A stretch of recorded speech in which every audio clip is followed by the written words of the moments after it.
It's hot, it's sweaty, I'm dirty. That means it has been a productive day. Hi, I'm Divya and welcome back to my studio. I was actually in here to just clean the studio today, but I just received a parcel. I've been waiting to try this technique for a long time, and the supplies that I needed are here, so I thought I'll quickly shoot a video. I don't know how this will turn out. This is I'm practicing, I'm experimenting, and I might burn a few things today, but hopefully if I'm lucky, I'll have a nice video for you. Let me show you what I'm trying to do. I have these metal formula, baby formula tins, and these look perfect. I've always wanted metal cans and I wanted to turn these into planters. You can see how sweaty I am. I tried to do this with air dry clay and it didn't work. I wanted to try polymer clay today. This just arrived and I'll be trying this for the first time with you guys. I will leave a link to all of these supplies in the description box below. Do check it out, and let's get started. Let's see how this goes. Starting off with the silicone mold, I bought this on Amazon. I will leave a link to this in the description box below. This is day 2 of experimenting. I tried air dry clay yesterday. It did not turn out the way I wanted to. The mold was very soft and the air dry clay had hardened up. I was not able to knead it. So I put that aside, and today I'm trying polymer clay. The tin is washed, cleaned and ready to go. I take a small portion of the clay and start kneading it.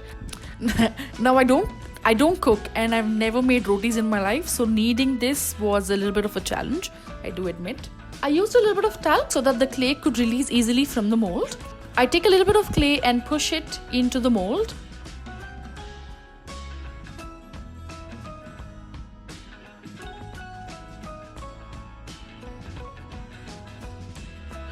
As you can see, the results were not perfect. At this point I thought I could clean it up with some tools before I could glue it down. I got really hungry, so at this point I take a break. And guess what? It turns out that I was just hungry, so when I came back and tried this for the second time, I got better results. You can see that the second attempt, the letters look clean and crisp. What I realized I was doing was I was needing big portions of clay.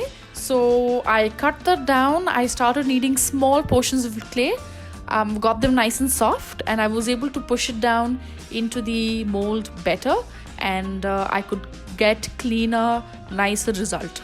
The advantage of polymer clay is it does not dry to air, so I was able to mush back the letters I didn't like and try them out again. For gluing down the letters to the can, I had 2 glue options. One is tacky glue, which is your basic white glue, and I had the industrial strength E6000.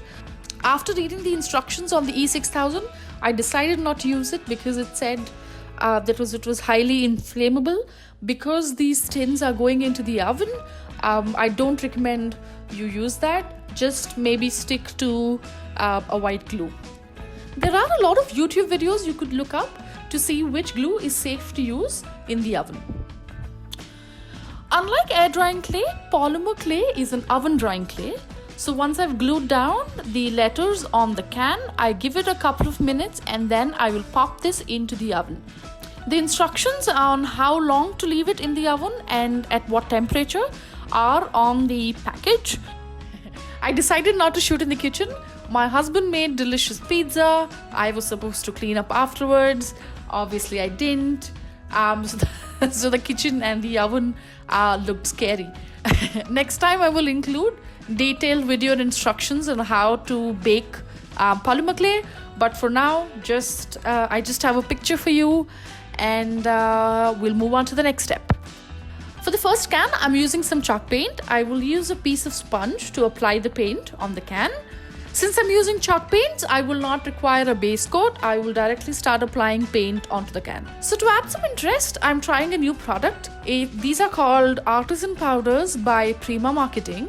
I have it in a shade of blue and brown. I have not tried these before. I have seen other artists use them with water. these are water soluble, and so I tried to do the same thing. It somehow did not work out on this product. The paint started wrinkling and it was looking downright ugly. So you'll see me later in the video, you'll see me paint over this and just try plain old acrylic colors.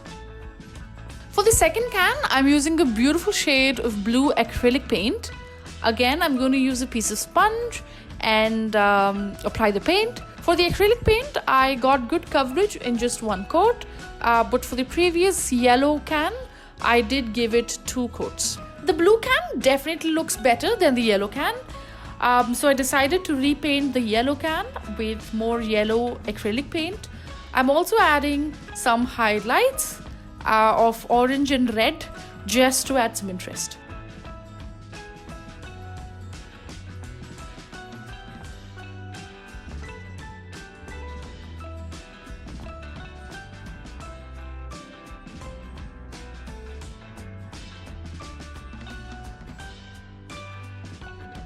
I loved how this was looking, so I decided to add highlights on the other 2 planters as well.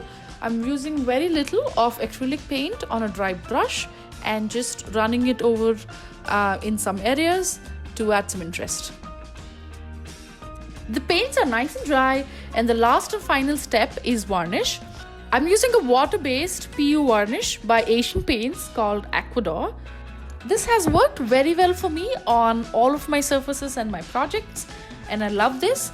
If you're not able to find this, don't sweat. You could just buy any top coat varnish available to you.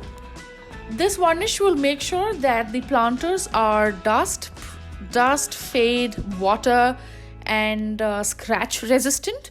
This will definitely not protect the planters from rusting.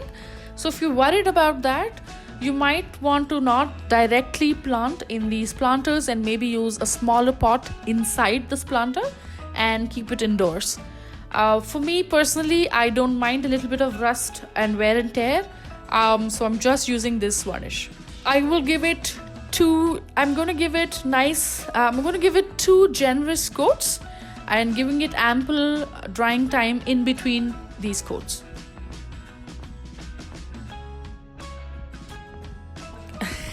I have a lot of plants and succulents at home, but who wants to miss out on a chance to visit the nursery, right?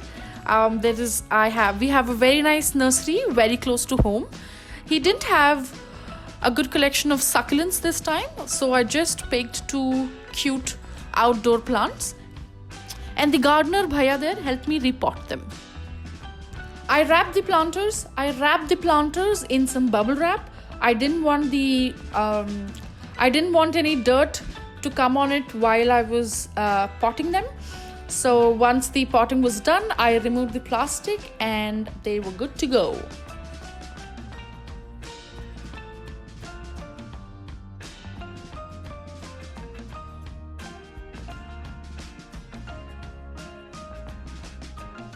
The planters are looking adorable. I have about 15 to 20 more of these cans, and I'm planning on making more planters. If you like the planters, if you'd like me to make one for you, I can personalize it for you, add any wordings that you like, any color. Let me know if you like to buy it. You could email me at studio.yellingyellow.com or leave me a DM on Facebook or Instagram. I hope you enjoyed this process video. I'd love to hear from you. If you like the video, give me a thumbs up and consider subscribing, and I will see you next time. Bye bye.